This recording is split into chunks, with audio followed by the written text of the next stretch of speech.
Hi there, welcome back to the channel. Today we're going to be talking about how to play Ganza in the context of Samba for beginners. What I love about the Ganza is that it's an instrument you don't need to fork out a lot of money to get a good sounding instrument. I made this one when I was 17 out of Pringles tubes and lentils and paper mache, and it sounds great. And I never finished it really because I think it's fine as it is. It sounds good and that's all I need it to do. You can do the same, you can get the same kind of sound just using ground coffee in a container or rice. So first I'm going to show you how to hold the instrument. There are two main ways. I have a preference for one, and for me it kind of depends on the size of the instrument, which technique I prefer. So for the smaller ones, I prefer this first technique, and it's essentially creating Lego hand and holding each side of the shaker with top 2/3 of your fingers and your thumb, and holding it a little bit below shoulder height. It's not actually touching my hand at all, with the exception of the fingers. That's one way. It works. I think it works better with smaller instruments, like this one.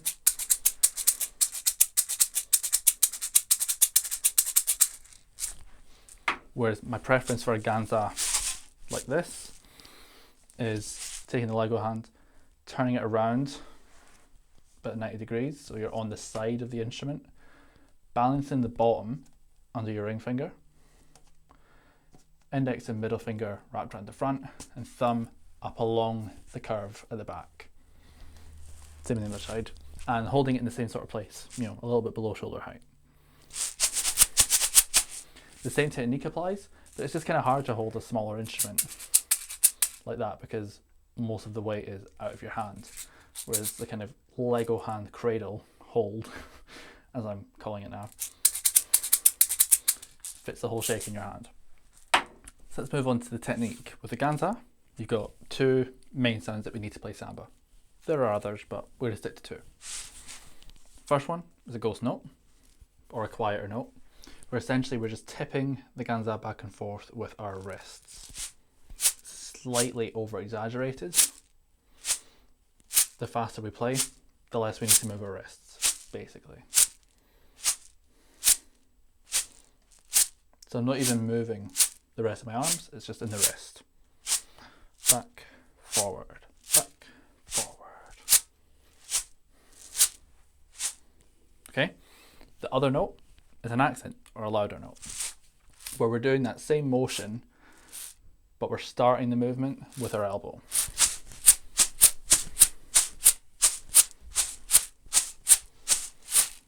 So it's almost like you're hitting a drum. You're kind of whipping back from the elbow into the wrist and into the hand.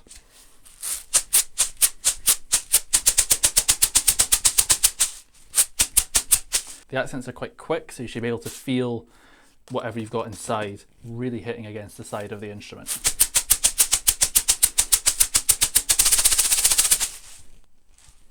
So those are the two main notes, and the way that we distribute these in the context of Samba is quite easy. In Samba, we're playing a heta or caquetero. Some people call it different things. In English, it's just Samba swing. For each beat of the pulse, we've got 4 semiquavers or 4 16th notes. So bagaraga, bagaraga, dagaraga, dagaraga, dakachika, dakachika, dakachika, da. The first of those 4 notes and the last of those 4 notes are accents, and the middle 2 are ghost notes, and we're just going to do this as back and forth. The way we count semiquavers is 1 E and 2 E and 3 E and 4 E and so in each number is going to be a forward accent. Then we've got 2 ghost notes, back, forward. And what I like to do when playing is bring my elbow back a little bit so that I'm not doing all the ghost notes out here. Bring it back to that kind of middle ground. 1, E, and then we've got another accent, back, ah. And then straight away you're going back out for that first accent. 2, E, and da. 3, E, and da. 4. 1, 2, 3,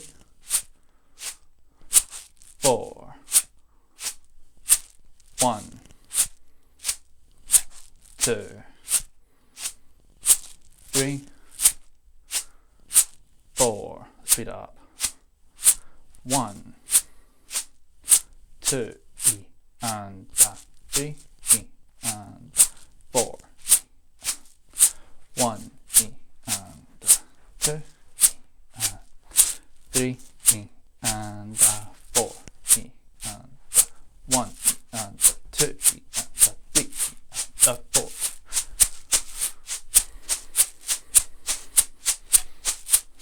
1, E, and 2, E, and 3, E, and 4, E, and 1, E, and 2, E, and 3, 4. 1, 2, 3, 4.